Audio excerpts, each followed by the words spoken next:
Good afternoon, Judith. Good afternoon, Sonia.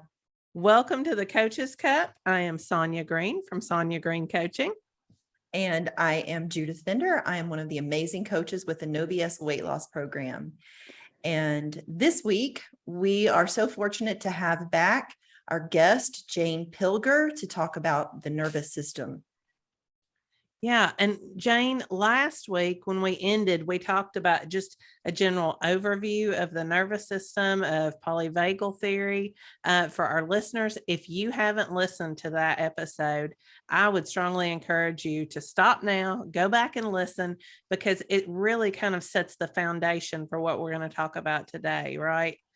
Today, we're going to talk about what I'm really interested in is knowing what's the difference in those times when we have these emotions, when we have anxiety, and we can work through whatever the situation is, versus those moments where, it's deer in the headlights.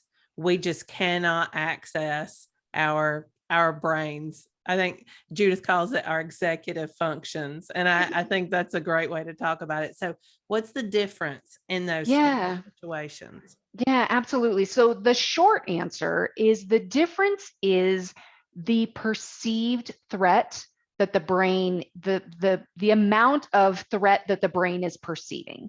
So when we are perceiving a significant amount of threat, then the brain can go into pure survival response. Like we are in survival mode, there is zero access to the logical part of our brain. All that is happening right now is we are just trying to keep ourselves alive. And when there is that very large perceived threat, think about, for example, if you've been driving on the freeway and you have, I'm sure we have all experienced this, where you have like a near accident, right? Somebody kind of comes over into your lane, or you have to, swerve over to avoid something, and you get that just like just that immediate, where it kind of feels like the blood rushes away from you, and your stomach, your heart is in your, or maybe your stomach is in your chest or whatever, right? You feel that like so quickly, like that is boom, very high perceived threat.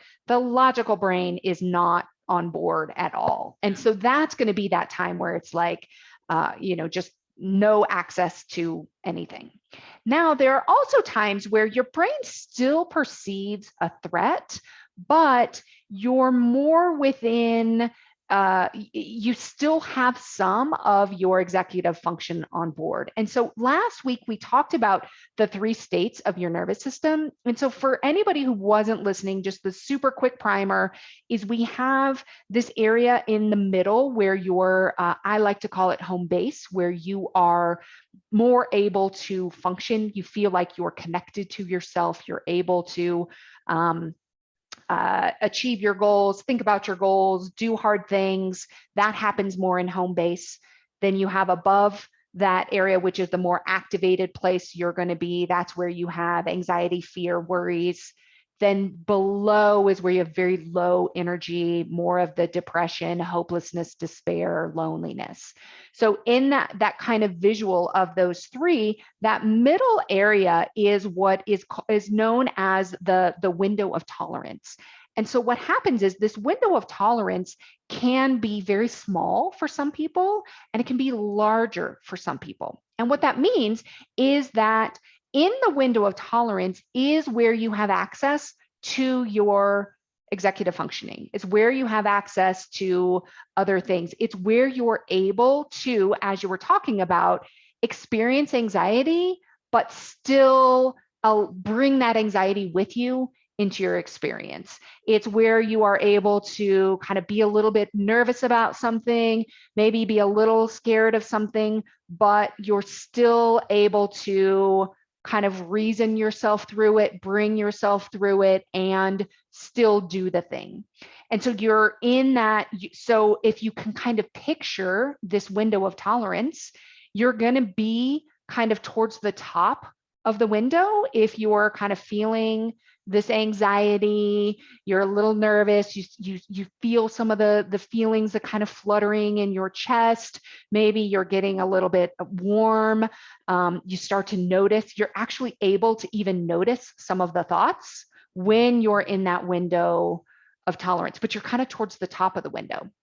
So Yeah, I think right here, this sounds like to me when I was talking about in the anxiety podcast where I was in Corinne's Q&A chat box, that little Q&A. yes. I practiced managing my mind for 60 minutes because if I didn't practice managing my mind, the window of tolerance, expanding that, then there comes a point where I could read the question 100 times over and not be able to process an answer.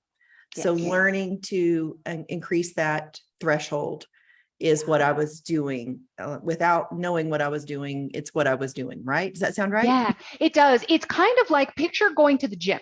So we go to the gym, and when we go to the gym, we lift weights, and we can, over time, we can lift more weights and we can lift heavier weights. And as we do that, we get stronger, our muscles get bigger. So we can do the same thing within our nervous system, and we can expand the capacity of our window of tolerance, which is a beautiful thing to be able to do, because you can be kind of towards the top of the window, but you're not actually out of the window yet. And so you're able to experience what's happening in your body. You're able to notice the thoughts, you're able to notice the sensations, and you're still able to do the thing. You can also do the same when you're kind of towards the bottom of the window of tolerance, and you can start to see where you might have this desire to just go lay down,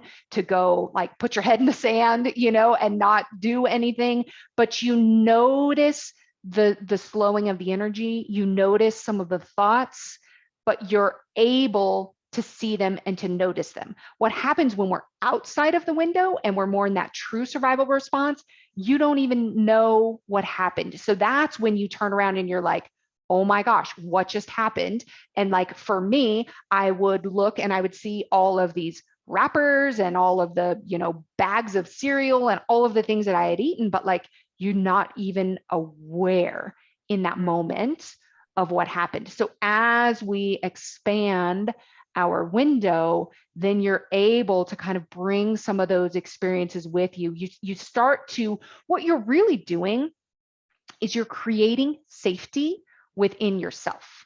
So as you create more safety, your brain, and we talked last week about when we're in that survival response, it doesn't really even matter if you're actually in threat or at risk, if there really is an actual threat, or if it's just a perceived threat from your brain. And so what we're doing is we're creating more safety within ourselves. And the more safety we have, the bigger our window of tolerance gets. So when other things happen, we don't get sent straight up out of the window or below the window. And then the beauty is like what can happen there is like, so for example, my husband and I, we will tell each other, like if I kind of start to notice, there are certain signs I can notice. I'm getting up here where I'm not out of the window, but I'm definitely approaching the top.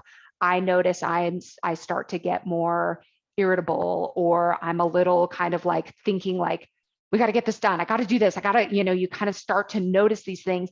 Then when I can actually notice that's happening and I can verbalize, I'm getting towards the top of the window. Like I'm not out of it yet, but it's close.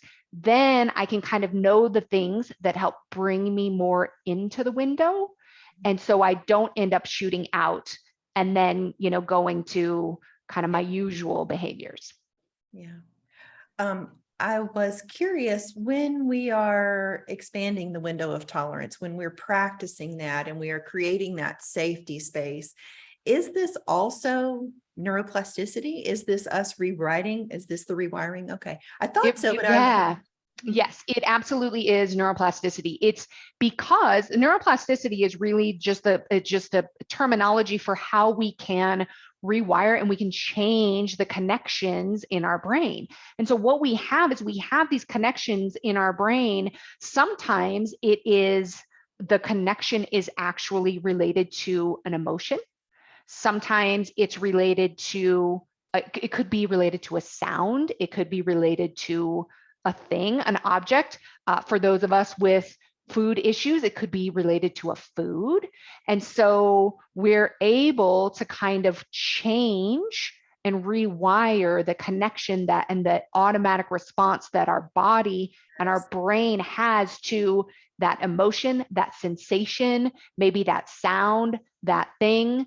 And so over time, our brain makes those connections, and then it just, they kind of stay there until we can rewire that process. Awesome. So the $1 million question is, how do we do this? How do we expand this window? Yeah. So the first thing really is just becoming aware of your nervous system specifically. We talked a little bit last week about there is no right or wrong nervous system. Everybody's nervous system is going to be very unique depending on your upbringing, what you experienced as a child, what you experienced yesterday, any number of things. So it's going to be very individual. And just really becoming, first, we have to become aware. We can't change anything without awareness. And so it's really becoming aware of your own nervous system. And so we talked last week about how you can kind of map out your own nervous system and kind of really look at, okay, for me and my nervous system, where do I kind of spend the most amount of time? It's also important to remember that nobody is ever going to always be in the window of tolerance. We are always coming in and out. That's just the nature of it. And the key is not how much time we spend in one or the other. The key is that we are not getting stuck. So we can probably all imagine times when we've been stuck in one or the other. So we're stuck in this, we're ruminating, we're thinking about all the terrible things that could go wrong. We've got this like constant like zzz, buzz, buzz, buzz, buzz, which then for most of us leads us, when we're feeling that buzz, buzz, buzz, leads us to want to get rid of that through food, through alcohol, through shopping, through some other means. So we can kind of get stuck there, or we can get stuck in the depression, the hopelessness, the despair, the I'm not getting out of bed. And so we're all going to have times that we're in that high energy or we're in that low energy survival response. But the key is, can we bring ourselves out of it more quickly? Can we spend less time there or not really get stuck there and more flow through the different states? The other thing that's important to remember is your state is not you. It is not who you are. It is just what is happening in your nervous system. So all of those things you kind of have to, those are like the foundational pieces to even just understanding. Before we can even work with it, we have to understand it. Then we can say, okay, now I really understand. I actually spend most of my time up here in this high activation state. And, I want to expand my window of tolerance. I want to spend more time here. And the other thing is the window of tolerance. Some people's window of tolerance is very, very small. And so if you don't know kind of what it feels like to be connected to yourself, to be in that kind of like, yeah, this is me, there's nothing wrong with that. Like, that's particularly for somebody who has experienced a trauma in the past, particularly kind of what we refer to as big T trauma. You may not really even know what that window of tolerance looks like, and that's okay too. But so to answer now the question, so that's a lot of kind of foundational, here are things to understand and to be aware of. Then looking at, so what do we do? So it's really a matter of noticing. Can you just notice when you're in any one of the states? Doesn't matter which one. Can you just notice, even after the fact, like, oh, I was out of the window, like I can see what happened, We may not see it when it's happening, particularly if we are in that survival response, but if we can look back and see it as a nervous system response versus I can't believe I did that again. Why? I thought I had this figured it out. I'm broken. Those types of things that we generally tell ourselves. It's like, oh, I see. I can see what happened there. Just understanding it will actually start to expand your window without you actually you're doing because you're noticing, but that just understanding alone, what it does is it starts to create some safety within yourself. And that's really what we're doing is we are creating safety. Then there are certain things that you can do, whether if you're above, you're in that high activation state. The certain things that you can do there are going to be things you're going to want, if you just visually, you're up above, right? So you want to bring yourself into that middle zone, that home base zone. So you can bring yourself down. Breath work is I think some of the most impactful, very quick way to do it. And what you can do is take deep breaths with an inhale and then an exhale, where the exhale is longer than the inhale. So it's really going to help just kind of you can even hear it, right? It's just, you take that deep breath and it just kind of centers you, it more grounds you. So if you think about, if you've got high energy, you want to ground yourself. So you can ground yourself by being out in nature, taking deep breaths. I love to put my hand on my heart. You can give yourself a hug. You can ground yourself with another person, with an animal, with a stuffed animal. I have a stuffed animal, my giraffe Ginger, who I use, and I actually use her really in both states, but really grounding. You kind of want to take that energy and ground it into that middle area. I think it's interesting when I see your hand go up. I mean, as coaches, we know we can recognize in clients when they come, and that energy, it's literally like there is no body, there is only thoughts coming at you, that type of energy. So it's, as I see your hand making the motions, that's what I'm thinking about. Like you could just tell. Well, and here's what's really important for any coach to understand. Any coach, any parent, any spouse, any friend. As you understand your own nervous system, you can start to recognize the nervous system of somebody else. And so if I can recognize, wow, my spouse is out of the window right now. When you are out of the window, we talked about your executive functioning, that part of your brain, that logical part of your brain, it's not on board.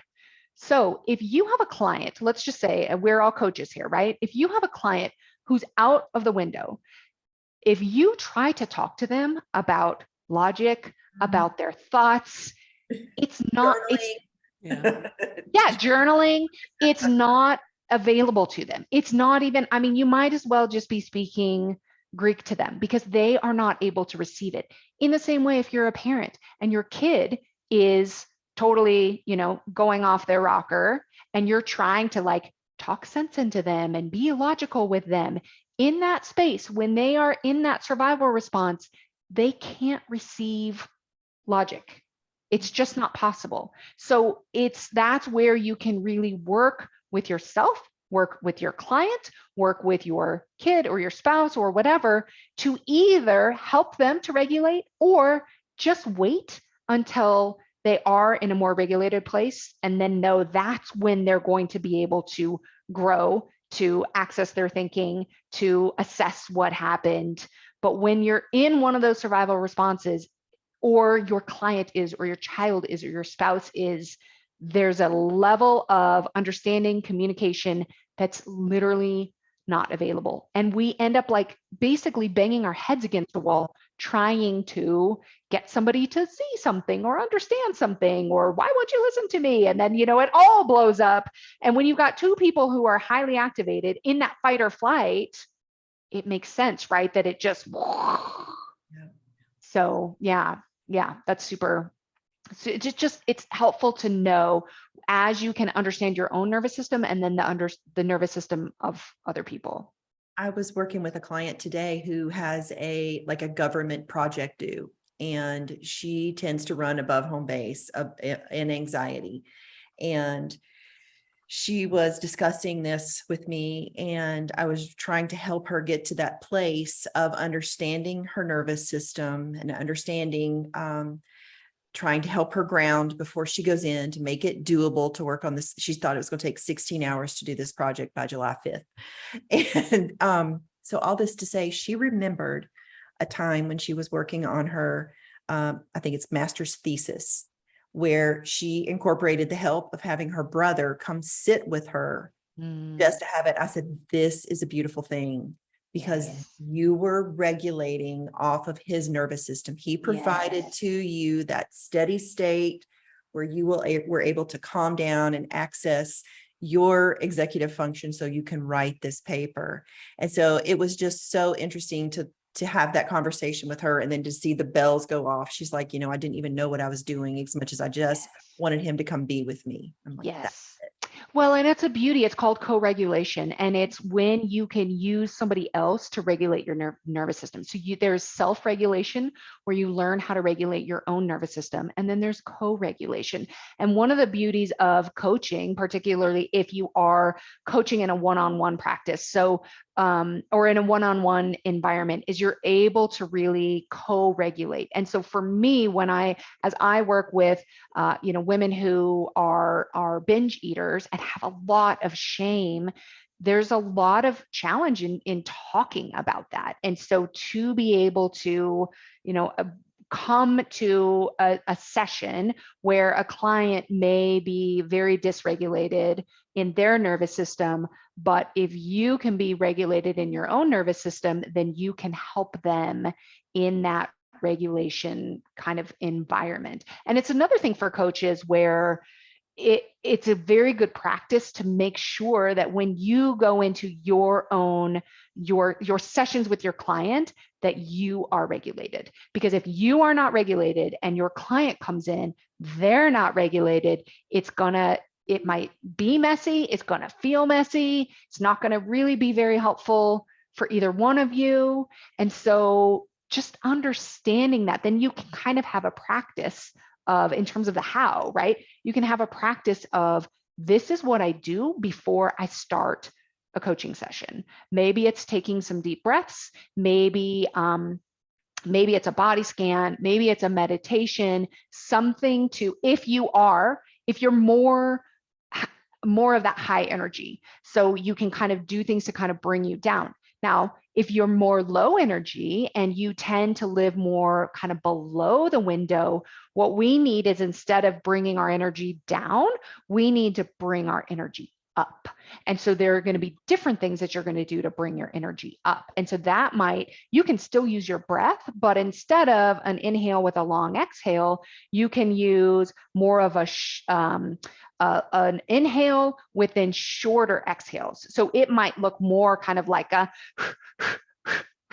bringing more energy into your body. You can use water. You can use cold to temperatures. I love to use music, like very, kind of like music that is either inspiring or activating or energizing, kind of specific songs for you are great things to do. You might dance, you might, anything that's kind of going to bring more energy to your experience. And so as you just start to see where you generally are, notice that, and then work to really kind of bring yourself back into, kind of into that general window and that home base. And as you do that, the more time you spend there, it's just like going to the gym. You are expanding your window as you are there, and you are experiencing other challenges, and you're able to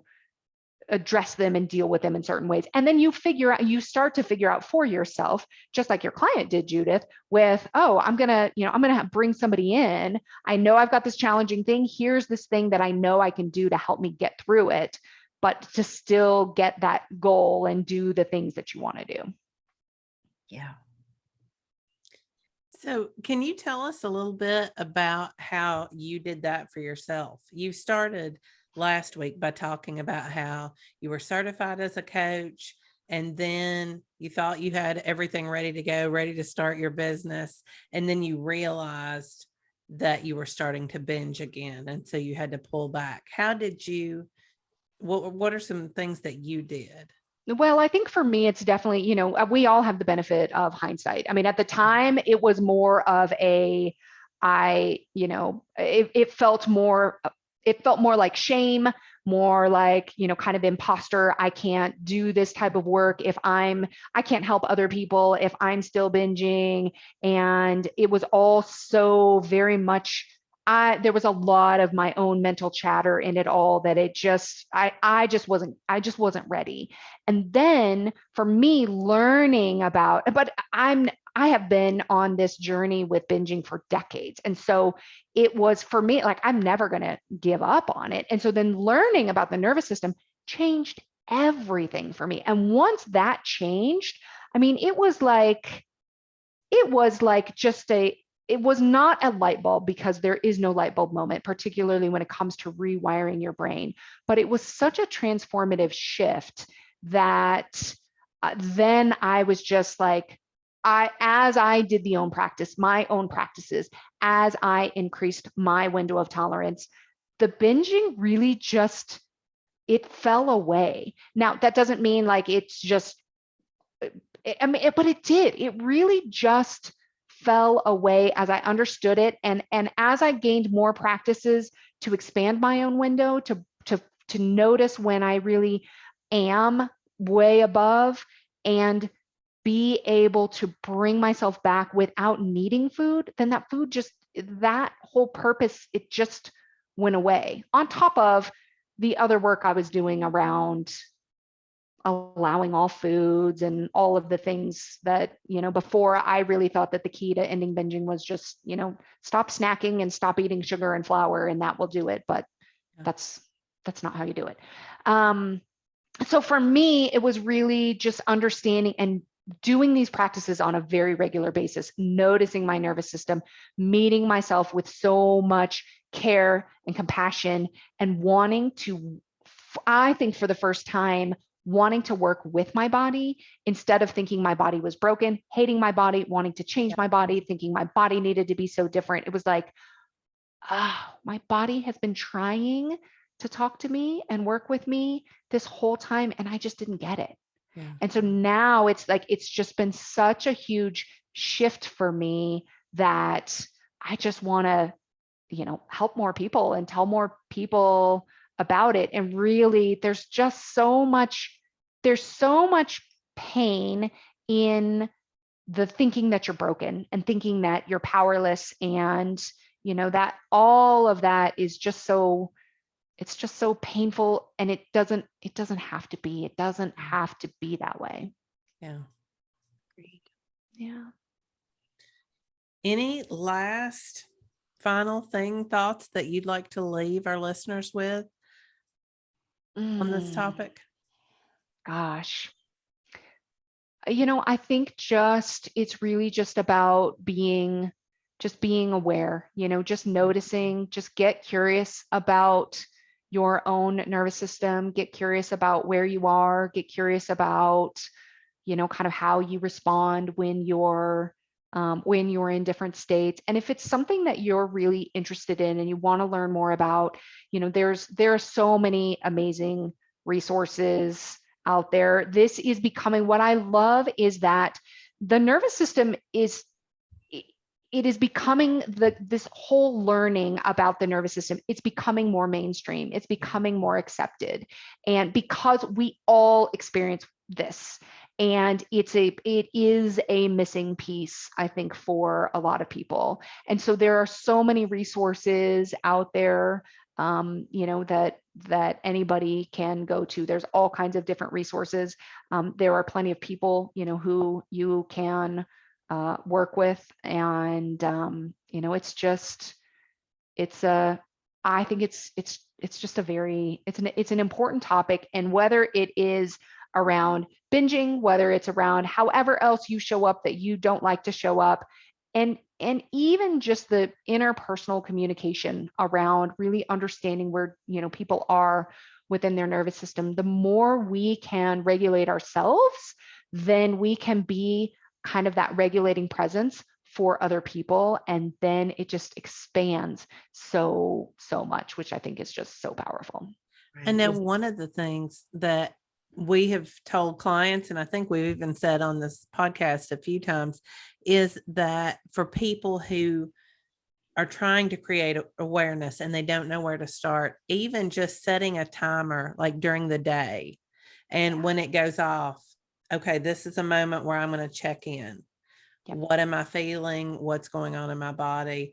You know, that is a very basic place to start. Do you have suggestions that you give clients who are new to it?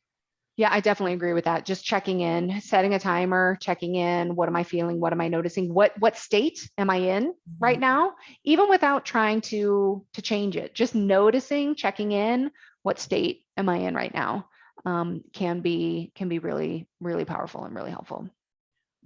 I like to tell my clients and remind them that, you know, like 80% of what we're perceiving is coming through the body, through our nervous system. And that's why it feels so compelling and why we get conflicted with our thinking and that we're broken or that this is wrong. But in fact, it's coming through the body. It does have a lot of intensity and feeling to it, and developing that understanding of holding that space, that you have a body that has feelings and you have a brain that's capable of thinking, and we're going to get these two things lined up. Yeah, I love to say that our body is always talking to us. It's just that we don't often listen. We're so used to overriding what our body is telling us that, you know, we don't listen. And so the more we can just tune in and listen and see what our body has to say, there's so much wisdom and so much information there if we can just look at it from a place of this is information instead of this is a problem. Mm-hmm. Yeah. Awesome. So, yeah. Thank you, Jane.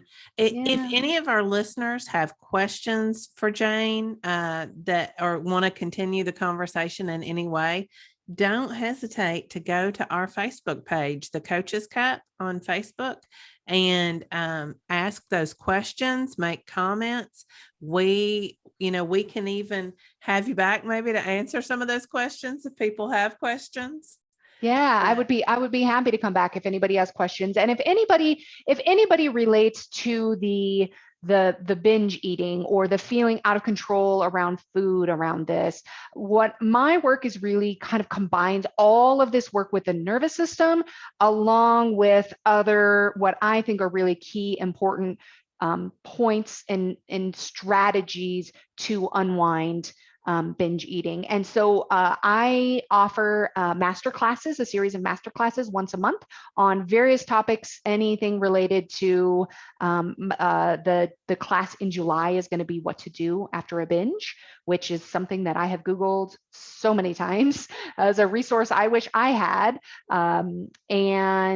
So all kinds of different topics. And so you can sign up for those master classes and get on my email list for any further information and kind of dialogue with me at my website, which is janepilger.com. Or you can find me on Facebook and Instagram in both places at Jane Pilger Coaching. So I'd love to connect with any of you there.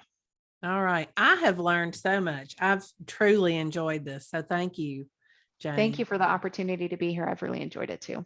Yeah.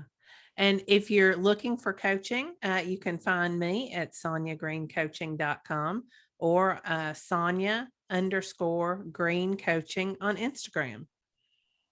And you can find me on one of the amazing coaches with the No BS weight loss program. And you can find me personally on Just Judy on Instagram, JustJudie. All right. Thank you, ladies. And we'll see you next week.